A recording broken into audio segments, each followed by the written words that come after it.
अस्सलामुअलैकुम नाजरीन, इमरान याकूब खान साहब के साथ व्यू पॉइंट से मैं हूं ज़ैनब जतोई। आप सबको खुशामदीद कहते हैं। नाजरीन, आज 7 सितंबर है। हम पाकिस्तानी ये दिन यौम फ़ज़ाइया के तौर पर मनाते हैं। सितंबर 1965 की जंग में हमारे शाहीनों ने पहले 2 दिनों में दुश्मन के 50 से ज़्यादा तैयारे मार गिराए थे। आपको पाक फ़ज़ाइया का वो कारनामा तो याद होगा जिसमें एम आलम ने 1 मिनट में भारत के 5 तैयारे तबाह करके तनहा दुश्मन की पूरी फॉर्मेशन का सफाया कर दिया था। हम सीसर चौधरी, स्क्वाड्रन लीडर सरफराज और रफ़ीकी और दूसरे पायलट्स के कारनामे भी भूले नहीं हैं। इमसाल में एक और पाक भारत जंग के दौरान पाक फ़ज़ाइया के शाहीनों ने सितंबर 1965 के मार्के की याद ताज़ा कर दी। लिहाजा आज का यौम फ़ज़ाइया एक स्पेशल यौम फ़ज़ाइया है और हम आज का ये प्रोग्राम पाक फ़ौज के शाहीनों के नाम करते हैं। प्रोग्राम के पहले 2 हिस्सों में फ़ज़ाइया और खुसूसी यौम फ़ज़ाइया पर बात की जाएगी, जबकि तीसरे हिस्से में पाकिस्तान में पेट्रोल और गैस के नए ज़खायर की दरियाफ्त के सिलसिले में होने वाली पेशरफ्त का अहाता किया जाएगा। नाज़रीन, प्रोग्राम का आगाज़ करेंगे, बात करेंगे यौम फ़ज़ाइया पर। इमरान साहब, आज का दिन नहायत इम्पॉर्टेंट दिन है। अगर हम पाक फ़ज़ाइया को खिराज तहसीन पेश करने के हवाले से भी देखें या तमाम तर एंगल से देखें, जो कुछ मई 2025 में हुआ, जिस तरह से पाक फ़ज़ाइया ने पाकिस्तान का सर पूरी दुनिया में फ़ख्र से बुलंद कर दिया है, किस तरह से देखते हैं इसकी इम्पोर्टेंस और क्या कहेंगे आप इस पर? बिस्मिल्लाहिर्रहमानिर्रहीम। देखें ज़ैनब, इस दफ़ा यौम दिफा और यौम फ़ज़ाइया दोनों जो हैं, जैसे आपने अपने इंट्रो में कहा, वो वाकई ही बहुत स्पेशल है। उसकी बुनियादी वजह यह है कि हमने अपने से कई गुना बड़े दुश्मन को जिस तरह से नाकू चने चुबवाए हैं, उन पे ये फोर्सेस जो इस बात की हकदार हैं कि पूरी कौम जो है इनकी पजीराई करे और इनकी इज्जत अफजाई जितनी मुमकिन है वो की जाए। अब मामला ये है कि ये देखें कि 1965 में जब जंग हुई तो हम सुनते थे जी सरफराज रफ़ीकी साहब ने, एम आलम साहब ने और उसके बाद सीसल चौधरी साहब ने जो कारनामे अंजाम दिए एयर फोर्स के, वो तो सब हमने किताबों में पढ़ा, लोगों से सुना, लेकिन अब तो हमने अपनी आंखों से देखा कि हमारे शाहीनों ने किस तरह से धूल चिटाई इंडिया को। और फिर राफेल जैसे, जिसपे वो बड़ा नाज करते थे और वो कहते थे कि जनाब अगर हमारे पास राफेल होता तो ये ना होता। तो इस दफा जो राफेल थे वो भी हमने अल्लाह की रहमत से ऐसे गिराए। मोदी साहब तो राफेल की जंग से पहले बड़ी नुमाइश करते रहे थे अपने मीडिया पे। कर रहा हूं। और फिर ये कि इस तरह से गिराए कि फ्रांस बेचारा भी जो है ना अब मुंह छुपाता फिर रहा है। और वो इंडोनेशिया ने तो कहा कि जी हम तो ये लेते ही नहीं, हमारा ऑर्डर ही कैंसिल करें। और ये अल्लाह ताला की तरफ से हमारे लिए एक खास तोहफा था। तो इसलिए मैं ये समझता हूँ कि इस यौम दिफा और यौम फ़ज़ाइया की अहमियत जो है वो माजी के मुकाबले में कहीं ज़्यादा है। नाजरीन, आज 7 सितंबर है। ये दिन हम यौम फ़ज़ाइया के तौर पर मनाते हैं। इसकी इंपॉर्टेंस पर बात करेंगे। हमारे साथ मौजूद हैं air vice marshal retired Ejaz Mahmood Malik साहब, जो कि दिफाई तज्ज़ियाकार हैं। बहुत शुक्रिया आपका एजाज महमूद साहब। आपने देखा कि हमारे शाहीनों ने 1965 में किस तरह से दुश्मन को शिकस्त फाश किया। क्या समझते हैं 1965 की जंग और 2025 में जो कुछ हुआ, जो कुछ हमने भारत के साथ किया, कौन सी चीज़ मुश्तरक है? जी बिस्मिल्लाहिर्रहमानिर्रहीम।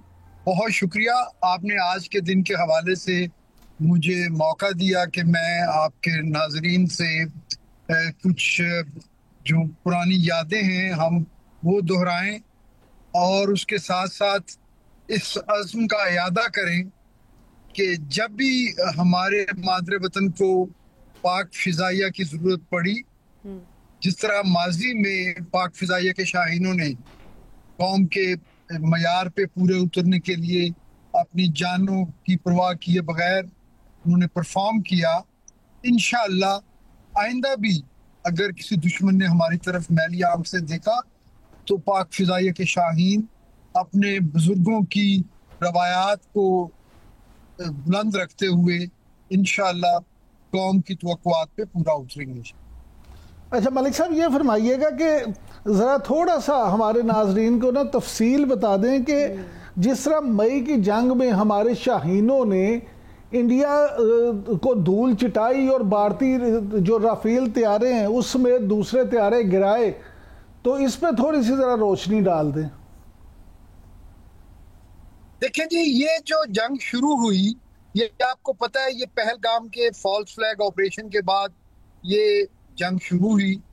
पाकिस्तान की रियासत ने एक जिम्मेदार न्यूक्लियर रियासत होने का सबूत देते हुए काफी कोशिश की कि ये कोई जो है ना बात जो है वो बातचीत के जरिए ये मसला हल हो जाए, लेकिन हमारी तमाम तर जो है ना फराख दिलाना पेशकश को भारत ने ठुकरा दिया और उन्होंने पाकिस्तान में 3 शहरों में सिविलियन आबादी पर उन्होंने जो है एयर रेड्स की और उसमें उन्होंने ये नैरेटिव बिल्ड करने की कोशिश की कि उन्होंने कोई खुदा न खास्ता जैसे यहाँ कोई ट्रेनिंग कैंप्स हो उनको उन्होंने हिट किया है और उन्होंने कोई मिलिट्री टारगेट्स इसलिए नहीं लिए कि जंग एस्केलेट ना हो जाए, जबकि असल बात ये है कि वहाँ पे ना तो कोई टारगेट्स थे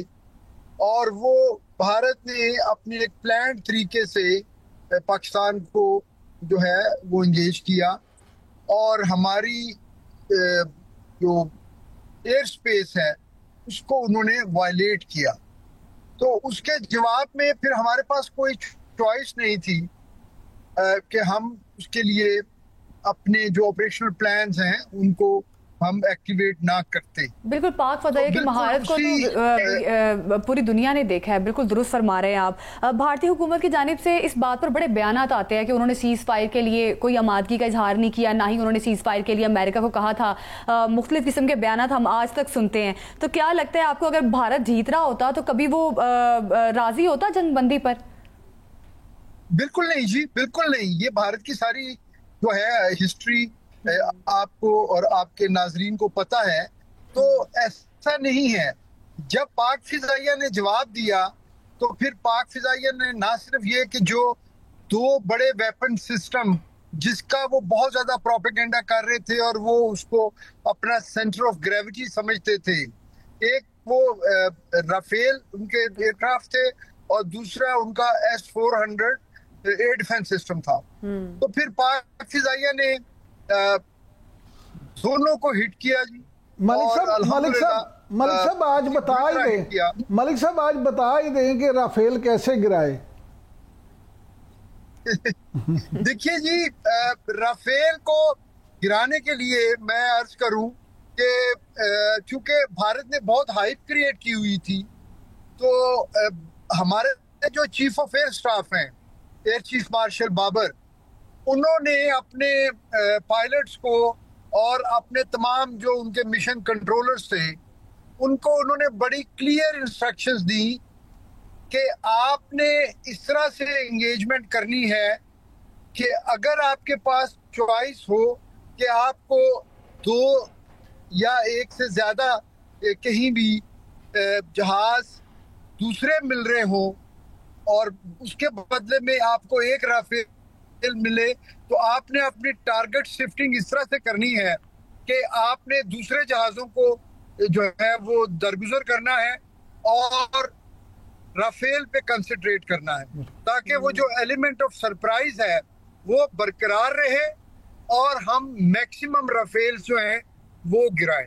अच्छा मलिक साहब, भारत की तरफ से जो उनकी एम्प्लॉयमेंट थी, मलिक साहब यहाँ पे जिस तरह आपने वो उन्होंने क्लस्टर्स में, मलिक साहब जिस तरह आपने अभी ये बाबर सिंधु साहब का जिक्र किया जी, उन्होंने जी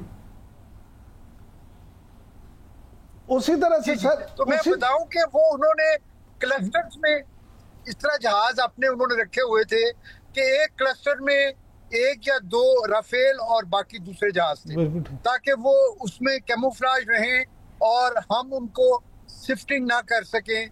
लेकिन हमारे बच्चों ने माशाल्लाह, क्योंकि उनका रडार वर्क और उनका जो टारगेट शिफ्टिंग जो उनका स्किल्स थी वो इतनी शानदार थी कि उन्होंने उस क्लटर में से भी, उस मल्टी टारगेट सिनेरियो में से भी उन्होंने अपनी जो पसंद का टारगेट जिसका उनको उनके चीफ ने हुक्म दिया था, उन्होंने वो टारगेट उन्होंने सिलेक्ट किए। अच्छा मलिक और साहब, फिर उनको लॉक करके शूट किया। मलिक साहब ये फरमाइएगा कि अब तो जिस तरह आपने एयर चीफ की बात की कि उन्होंने किस तरह से प्लानिंग की, उसी तरह से field marshal general Asim Munir साहब का अब तो उनके मिलिट्री डिप्लोमेसी का आलमी मीडिया भी मुख्तलिफ बन चुका है और वाशिंगटन टाइम्स से लेके मुख्तलिफ अखबारात हों, जरीदे हों, सब ये कह रहे हैं कि उन्होंने बड़ा ज़बरदस्त किरदार अदा किया है। तो क्या आप समझते हैं कि 1965 के बाद आपको एक अब 2025 में ऐसा लाहेमल और स्ट्रेटजी नजर आई जिसने दुश्मन को चारों खाने चित कर दिया?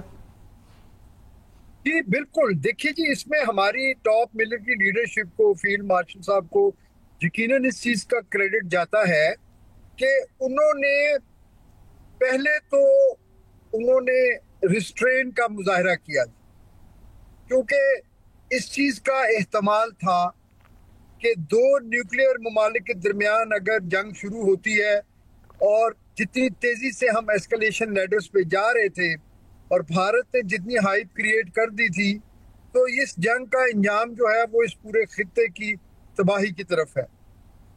पहले हमने रिस्ट्रेन का मुजाहरा किया, उसके बाद फिर हमने जो है रिस्पांस का जब वक्त आया तो फिर हमने फुल स्पेक्ट्रम रिस्पांस दिया और वो रिस्पांस फिर दुनिया ने देखा। बिल्कुल। और उसके बाद भी फिर हमने फॉलो अप में, जब भारत ने अमेरिकन इंटरवेंशन, जिसको वो मानते नहीं हैं क्योंकि उसमें समझते हैं कि उनकी जो है ना वीकनेसेस जाहिर होंगी, उसमें जब उन्होंने रिलीफ मांगा और उनको अमेरिकन प्रेसिडेंट की पर्सनल इंटरवेंशन की वजह से जब उनको सीज फायर मिल गया, तो पाकिस्तान की मिलिट्री लीडरशिप ने फौरन इसको फॉलो अप किया डिप्लोमेटिक फ्रंट पे, और फिर भारत का असल चेहरा जो है, बिल्कुल एजाज साहब, पाकिस्तान ने बड़ी जबरदस्त हिकमत अमली बनाई। हमने देखा बुनियानु मरसूस ऑपरेशन में, और जिस तरह से रफाल तैयारे गिराए गए पाकिस्तान की जानिब से, S-400 को नकारा बनाया गया। इस वक्त पूरी दुनिया ने देखा कि पाकिस्तान ने जिस तरह से भारत का मुकाबला किया है। थोड़ी सी बात करेंगे आपसे 1965 या 1971 की। हमने सुना कि आपने जंग भी लड़ी है, इमाम आलम से आपका इंटरेक्शन भी रहा है। उनकी पर्सनैलिटी के बारे में बताइएगा, क्या बातचीत आपकी होती रही, उनके बारे में आप क्या जानते हैं? जी देखिए जी, इमाम आलम साहब जो हैं वो जो सरतपा जो है ना, वो एक प्रोफेशनल सोल्जर या एयरमैन थे, फ्लायर थे। यानी उनकी जिंदगी का जो ओढ़ना बिछोना था वो अपना जहाज, अपने जहाज की कैपेबिलिटी का बेहतरीन फायदा उठाना, अपने दुश्मन के जो है कैपेबिलिटी को समझना और मुख्तलिफ सिनेरियोज को विजुलाइज करके अपने आप को उसमें कमिट करने का वो हर वक्त सोचते थे। हमारी जब उनसे, जाहिर है हम तो उनसे बहुत जूनियर थे, जब भी मुलाकात हुई तो वो एक ही बात किया करते थे कि दुश्मन से लड़ने के लिए दुश्मन को जानना बहुत जरूरी है, फिर उसमें से दुश्मन की कमजोरी तलाश करना, और जो आपके पास जो स्ट्रेंथ है उसको मैक्सिमम इस्तेमाल करना। तो उन्होंने 65 वॉर में जो एक वर्ल्ड रिकॉर्ड कायम किया, वो आप देखें कि वो आज तक कभी वो कोई दोबारा वो चीज कर नहीं पाया, और उसकी वजह यही थी कि उनको अपने F-86 जहाज पर इस कदर महारत हासिल थी कि उन्होंने दुश्मन के तैयारों को 30 सेकंड्स में, उन्होंने जो तैयारे एक के बाद दूसरा जो उन्होंने गिराते चले गए, वो इसलिए कि उन्होंने प्रिसीजन हासिल की उनके जहाज के कंट्रोल पे और जहाज के वेपन्स के कंट्रोल पे। और यकीनन चूंकि वो बड़े अल्लाह वाले थे, बड़े दीनदार अफसर थे जी वो, तो उनका एक यकीन भी था। तो जब आप अल्लाह में यकीन हो तो फिर फतह जो है ना वो आपके साथ हो। अच्छा मलिक साहब, ये फरमाइएगा कि मार के हक के बाद देखे कि पूरी दुनिया में पाकिस्तान की इज्जत और वकार में बड़ा इजाफा जो है वो देखने में आया है, तो अब ये फरमाइएगा कि अभी हाल ही में चीन में जो SCO कॉन्फ्रेंस हुई है उसमें भी वजीर आजम को जिस तरह से ट्रीट किया गया मियाँ शहबाज शरीफ को, और जिस तरह से इंडियन प्राइम मिनिस्टर मोदी के साथ जो सलूक हुआ वो भी आपके सामने है। तो आप क्या समझते हैं कि ये तो एक आम कहावत है ना कि जी दुनिया में बहादुर की ही इज्जत होती है, उसी की पजीराई होती है, तो आप क्या समझते हैं कि खित्ते में अब पाकिस्तान का मुकाम जो है मजीद बेहतर हुआ है? ये आप देखें जी, उसका इजहार आपने SCO की बात की, SCO के बाद वहां पे उनकी वर्ल्ड वॉर 2 की जो जापान के खिलाफ फतह की सेलिब्रेशंस हैं, उस पे उनकी तारीख की सबसे बड़ी 80 साल तारीख की सबसे बड़ी मिलिट्री परेड में उन्होंने भारत को इनवाइट नहीं किया। उसके आसपास के छोटे ममालिक सबको इनवाइट कर लिया, और पाकिस्तान को तो खैर, पाकिस्तान तो एक पार्टनर है उनके मिलिट्री सारे जो मुख्तलिफ एक्टिविटीज हैं, हम तो एक जॉइंट एक्सरसाइजेज और बहुत सारी हमारी कोलैबोरेशन है उनके साथ, तो पाकिस्तान उसमें इनवाइटेड है, जबकि भारत उसमें इनवाइट ही नहीं किया गया। तो आप इससे ज्यादा अब उनके लिए क्या जो है वो जागसाई हो सकती है। बिल्कुल एजाज साहब, भारत को तो यकीनी तौर पे जंग के मैदान में, सिफारती मैदान में हर कहीं शिकस्त का सामना है। आपने बात की कि दुश्मन से लड़ने के लिए दुश्मन को जानना बड़ा जरूरी होता है। हमने देखा कि 2019 में भारतीय पायलट को, अभिनंदन को गिरफ्तार किया गया था पाकिस्तान की जानिब से, जिसके बाद काफी ज्यादा तनकीद का सामना भी करना पड़ा कि क्यों अभिनंदन को रिलीज कर दिया। इस बारे में आप क्या कहेंगे? देखिए, अभिनंदन को शूट किया गया, उसके बाद वो मुकामी लोगों ने, आपने वीडियोस देखी होंगी कि वो उन्होंने उनको जख्मी भी किया, और उसके बाद हमने उसको जो है एक POW का स्टेटस दिया जी। तो जो प्रिजनर ऑफ वॉर हैं, जिनीवा कन्वेंशन के मुताबिक उनके बड़े राइट्स होते हैं। तो पाकिस्तान ने उस वक्त खैर सगाली के तौर पे, पाकिस्तान की हुकूमत ने उस वक्त ये डिसाइड किया कि हमें इसको लंबे अरसे के लिए होल्ड करने के बजाय हम जो है इसको रिलीज करते हैं, ताकि वो जो हम हमेशा भारत को कहते हैं कि वो तमाम मसाइल जो हैं वो अफवाम व तफहीम से, कंपोजिट डायलॉग से हल करे। तो वो सिंबॉलिकली जो है हमने उसको बड़े रिस्पेक्टफुली हमने उसको वापस किया। ये और बात है कि उसका भारत ने कोई फायदा नहीं उठाया, और भारत ने हमने जो उनकी तरफ हमने जीतने के बावजूद हमने एक फराख दिली का मुजाहरा किया, भारत ने उस अपॉर्चुनिटी को भी जाया किया। पाकिस्तानी एयरफोर्स के शाहीन है, इनके हवाले से हमेशा ये कहा जाता है कि ना सिर्फ ये प्रोफेशनल हैं, बल्कि जो जज्बा ईमानी है वो इन्हें हमेशा दुश्मन पे फोकियत देता है। तो आप क्या समझते हैं कि पाकिस्तान ने जो इतनी दुर्गत बनाई इंडियन एयरफोर्स की, तो उसमें कौन सा एज हमें हासिल था जिसकी वजह से ये सब कुछ मुमकिन हुआ? जी, एक तो जी सबसे बड़ी बात यह है कि कौम का एतमाद, क्योंकि पाकिस्तान एयरफोर्स को खुद हजरत कायद आजम ने ये शर्फ बख्शा कि हमारी एकेडमी में वो तशरीफ लाए, और उन्होंने अपनी विजन बताई। जो हमारे उस वक्त के जो काबरीन थे, लीडर्स थे, उन्होंने उस चीज को हमेशा मलहूज़ खातर रखा कि Pakistan air force should be second to none. तो हमारा हर हवाबाज जो है वो ये समझता है कि वो कायद आज़म की विजन का एक आइकॉन है, और पूरी कौम उससे एक तवक्को रखती है, और इसलिए कौम जो है उनको इक्विप करती है दुनिया की बेहतरीन टेक्नोलॉजी से, और फिर हमारे हवाबाज उस टेक्नोलॉजी को मैक्सिमाइज करके उसको इस्तेमाल करते हैं। ठीक। अच्छा सर, आपने अभी MM आलम साहब का जिक्र किया। मेरी खुद जिंदगी में उनसे 2-3 मुलाकातें रही हैं, तो वो वाकई उनका जो जज्बा ईमानी था और जो मुल्क से मोहब्बत थी, वो कोई ढकी छुपी बात नहीं थी। लेकिन क्या कभी आपके साथ उन्होंने ऐसी बात शेयर की कि 1965 में जब उन्होंने इंडियन तैयारे गिराए, तो उस वक्त उनका जज्बा क्या था, या उनकी उस वक्त सोच क्या थी? जी बिल्कुल, वो ये कहते थे कि ना सिर्फ ये कि उनका अपना, बल्कि सरगोदा में जो उनके दूसरे कोलीग्स थे, उन सब का जज्बा एक ही था कि हमने ना सिर्फ ये कि पाकिस्तान की जो है एयर स्पेस की हिफाजत करनी है, बल्कि हमने ये इंश्योर करना है कि भारतीय फिजाइया जो है वो दोबारा जंग के काबिल ना रहे।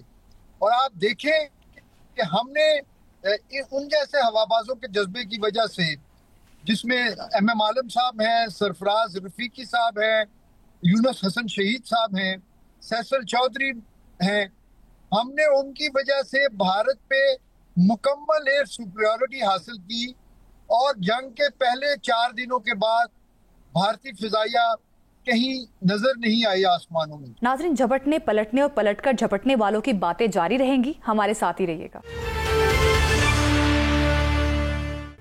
Welcome back. हालिया पाक भारत जंग के बाद अब है वो फ़ज़ाई दिफाई अपने निज़ाम को मजबूत करने के लिए मुख्तलिफ टेक्नोलॉजीज़ भी हासिल कर रहा है। क्या लगता है आपको आने वाले टाइम में क्या भारत दोबारा पाकिस्तान पर हमलावर हो सकता है, कोई एडवेंचर कर सकता है दोबारा? देखिए जी, इस चीज का खतरा तो हमेशा रहेगा। उसकी वजह यह है कि जिन मसाइल की वजह से हम दो अच्छे हमसायों की तरह नहीं रह पाए, वो मसाइल तो बदस्तूर उसी तरह मौजूद है।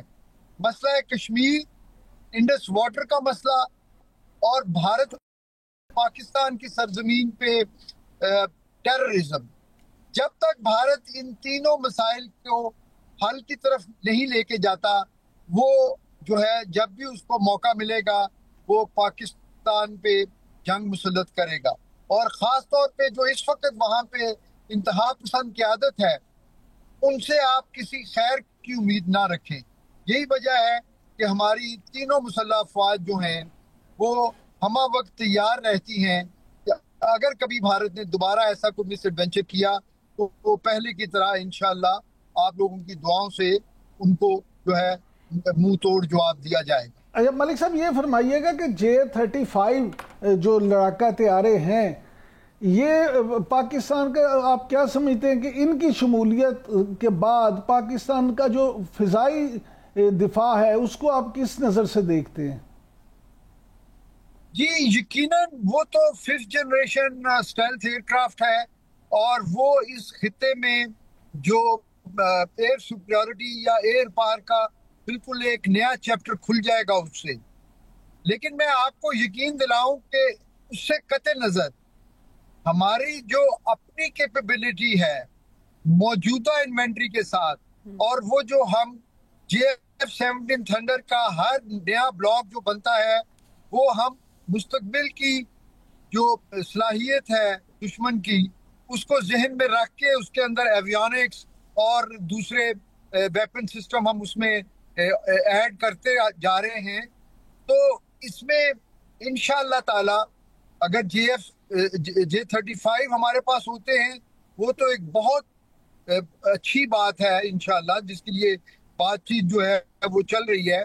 लेकिन उनके आने तक उनकी गैर मौजूदगी में भी पाकिस्तान का जो फिजाई दिफा है वो अल्हम्दुलिल्लाह बड़ा मजबूत है और इंशाअल्लाह हम कौम की तवक्कुआत पे हमेशा बिल्कुल इजाज़ साहब, पाकिस्तान का फ़ज़ाई दिफा जो है वो बहुत मजबूत है। अगर हम मई 2025 की बात करें वो तो तमाम तर लोगों ने देख ही लिया, लेकिन क्या लगता है आपको पाकिस्तान एयरफोर्स को भारतीय फ़ज़ाइया पर एज जो मिला है हालिया पाक भारत जंग में, आप क्या लगता है किन वजह से और कौन से पॉइंट्स है ऐसे, या कौन सी हमारी जो एयरफोर्स थी उनकी काबिलियत जो है वो सबने देखी है, तो क्या लगता है किस बुनियाद पर एज मिला पाकिस्तान को?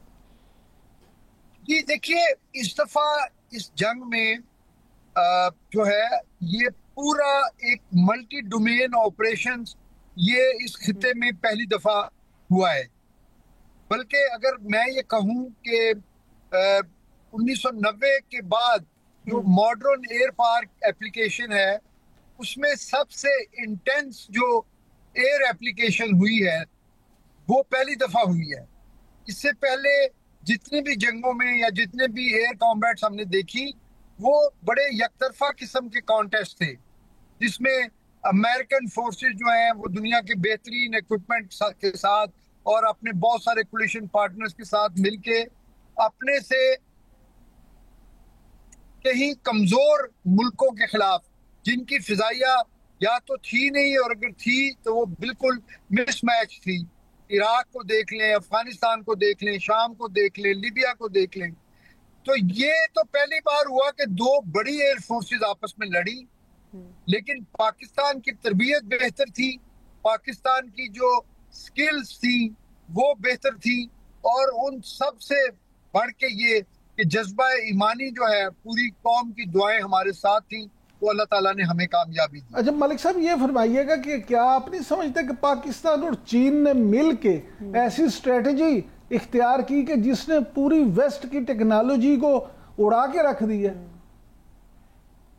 देखिए जी, मैं इस पे एक बात अर्ज करूं, स्ट्रेटजी बनाना हमारा अपना काम था और उसमें चीन का कोई रोल नहीं है। चीन ने हमारी जरूरियात के मुताबिक हमारी जो हमने उनको अपनी रिक्वायरमेंट दी वो उसके मुताबिक उन्होंने हमें इक्विपमेंट फराहम किया। उस इक्विपमेंट को इस्तेमाल करने की स्ट्रेटजी और ऑपरेशंस को कंडक्ट जो किया गया वो मुकम्मल तौर पे पाक फिजाइया ने खुद किया।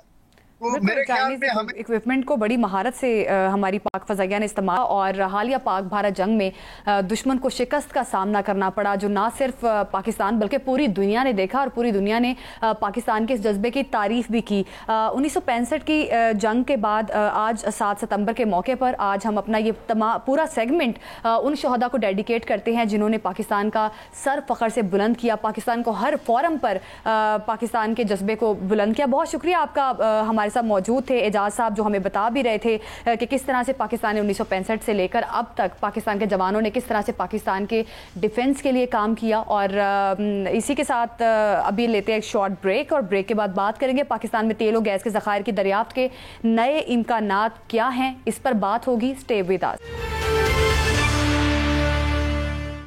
वेलकम बैक नाजरीन। समंदरी हुदूद में तेल और गैस के ज़खायर जो हैं तलाश करने का काम जारी है, और ऐसे में अमेरिका और पाकिस्तान के दरमियान एक पैक्ट भी हुआ था, और पाकिस्तान में जो ऑयल और गैस के ज़खायर हैं उसमें अमेरिका पाकिस्तान की मुआवनत करेगा। यूएस की कुछ लीडिंग कंपनीज हैं जो पाकिस्तान की मदद भी कर रही हैं। इस पर बात करेंगे। हमारे साथ मौजूद है सीनियर सहाफ़ी काजी साहब, और इमरान साहब भी हमारे साथ मौजूद हैं। काजी साहब, सबसे पहले तो आपसे बात करेंगे, समुद्री हुदूद में अब तेल और गैस के ज़खायर तलाश करने की कोशिशें की जा रही हैं, क्या समझते हैं, क्या इक़दाम किए जा रहे हैं, और नई दरियाफ्त के कितने इम्कानात आपको नज़र आ रहे हैं? जियोलॉजिकल सर्वे तो हमारे मौजूद हैं जो अमरीकनों ने किए हुए हैं कि यहाँ बहुत ज़्यादा शेल गैस के और ये हमारे पास ज़खायर मौजूद हैं। लेकिन बात यह है कि ये बड़ी एक पेचीदा टेक्नोलॉजी होती है, उसमें 2-3 बातें होती हैं। एक तो ये कि क्या वो फीजिबल है। देखें ना, हम मार्केट इकॉनमी में रहते हैं, हम कैपिटलिज्म में रहते हैं कि अगर तो खर्चा ज़्यादा हो और उससे इनकम कम हो तो फिर उनकी तरफ, उन ज़ख़ीरों की तरफ नहीं जाया जाता। तो ये दूसरी इसमें सबसे अहम बात यह है कि जो आप मुआहदे बाहर की कंपनियों से करते हैं वो किस तरह के करते हैं। मिसाल के तौर पर 2008, 9, 10 के बाद बोलीविया का जब प्रेसिडेंट आया जो कि लेफ्टिस्ट था, सोशलिस्ट था, तो उसने आके देखा कि जो बाहर की कंपनियां हैं वो 80% प्रॉफिट लेके जा रही हैं और 20% प्रॉफिट बोलीविया को देके जा रही थी। तो उसने जाके उसको रिवर्स किया।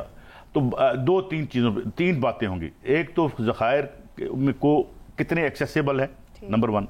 दूसरा सबसे अहम बात यह कि हम जो मुआहदे करते हैं, इससे पहले जो रिकॉर्डिक का हमने मुआहदा किया वो कितना हमारे साथ बुरा हुआ, और उसके अलावा हमने जो IPPs की भी तो फॉरेन इन्वेस्टमेंट ही आई थी ना, कहने को तो फॉरेन इन्वेस्टमेंट थी। क्या नाम है उसका, हेजल ओलेरी नाम था, सेक्रेटरी ऑफ स्टेट थी अमेरिका की, वो आई थी, उनका ये बड़े अच्छे मुआहदे हैं, तुम्हारा बुरकस निकाल कर लेंगे। तो अब ये डिपेंड करता है कि वो चीज़ें मौजूद हैं और हम मुआहदे किस तरह करते हैं कि ठीक है यहाँ पे इन्वेस्टर भी अपना मुनाफा लेके जाए, मगर ऐसे ना हो कि हमें खड्डे दे जाएं और सामान वो ले जाएं, क्योंकि बाजी में यही होता रहा है। बिल्कुल। इमरान साहब, आपकी क्या राय है इस पे? जिस तरह से काजी साहब कह भी रहे हैं कि हमारी इन्वेस्टमेंट जाहिर है जितना हम इन्वेस्ट कर रहे हैं कल को फ़ायदा कोई और कंपनी या कोई और मुल्क उठा ले तो ये भी मुश्किल वाली बात है। अब जिस तरह से OGDCL ने ऑयल डिस्कवर किया था, पाकिस्तानी कंपनी है, किस तरह से देख रहे हैं, क्या इकदाम करने चाहिए पाकिस्तान को? ज़हरम, काजी साहब ने जो बात की है ना वो बिल्कुल ठीक है, लेकिन एक बात आप ये भी ज़हन में रखें कि थोड़ा सा कुछ दिन पहले अगर आपको याद हो तो field marshal general Asim Munir साहब की एक स्टेटमेंट सामने आई थी कि अमेरिका जो है वो यूक्रेन से $400 अरब के मादनी ज़खायर जो है ना वो हासिल करने का ख्वाहिशमंद है। $400 अरब। तो पाकिस्तान जो है वो अगर हमारे पास अमेरिका आ जाए तो पाकिस्तान के पास $1 खरब से ज़ायद के मादनी ज़खायर मौजूद है। तो ये जो है ना, ये बात हकीकत है कि ये मादनियात का काम ऐसा है, माइंस एंड मिनरल्स का, कि ये नहीं होता कि फ़ौरन हो जाए, इस पर टाइम टेकिंग ये काम है। लेकिन ये भी है कि जो माहिरीन हैं उनका ये कहना है कि अमेरिका अगर पाकिस्तान में सरमायाकारी करता है तो अमेरिका पाकिस्तान से सालाना 10 से 12 अरब डॉलर मुनाफा कमा सकता है।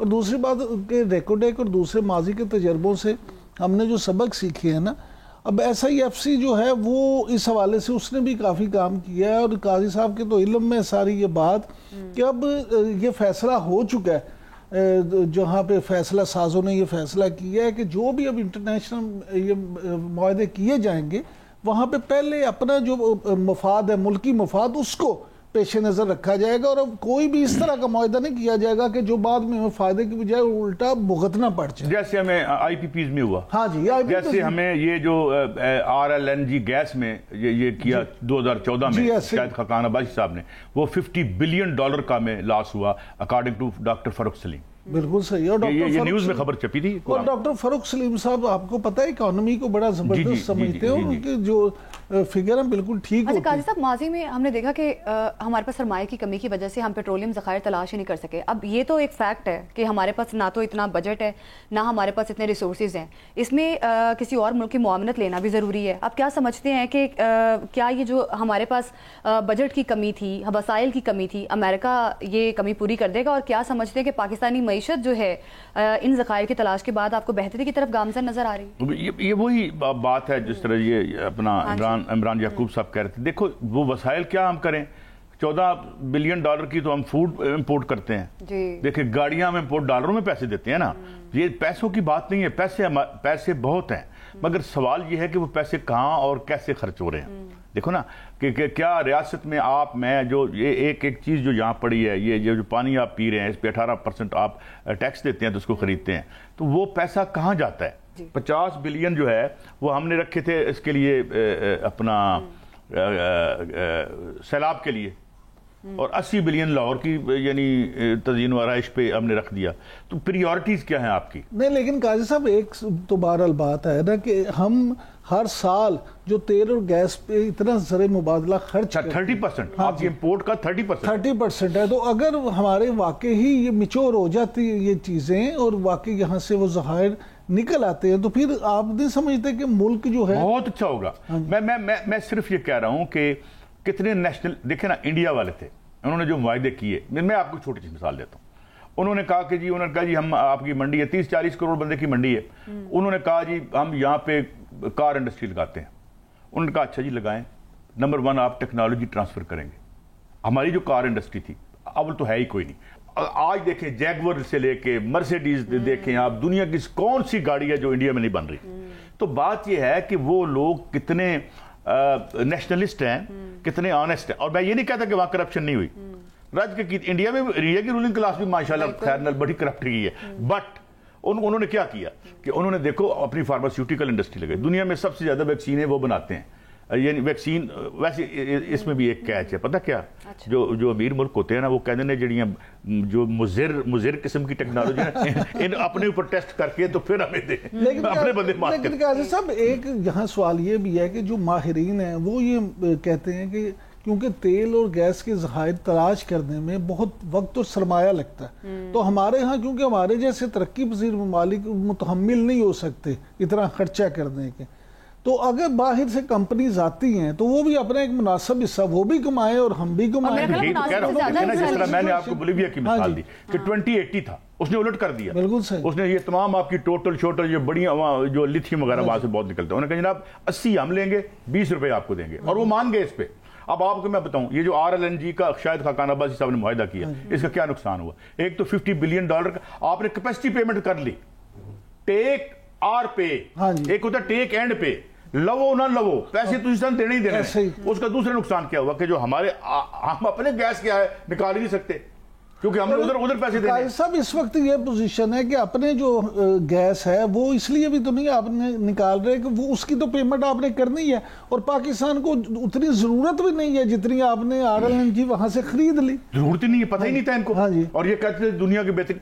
उस वक्त हेजल लेरी जब आई थी यहाँ पे सेक्रेटरी, उनकी क्या एनर्जी की सेक्रेटरी थी अमेरिका की, वो कहती थी कि these are the deals of century.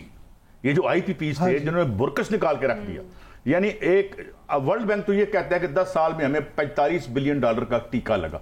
It is a grass understatement. अगर आप उसका टोटल लगाएं जो यहाँ इंडस्ट्री बंद हुई, जो इंडस्ट्री नहीं लग सकी महंगी बिजली की वजह से, जो इंडस्ट्री यहाँ से बांग्लादेश और उधर उधर उधर चलेगी, दूसरे मुल्कों में चलेगी।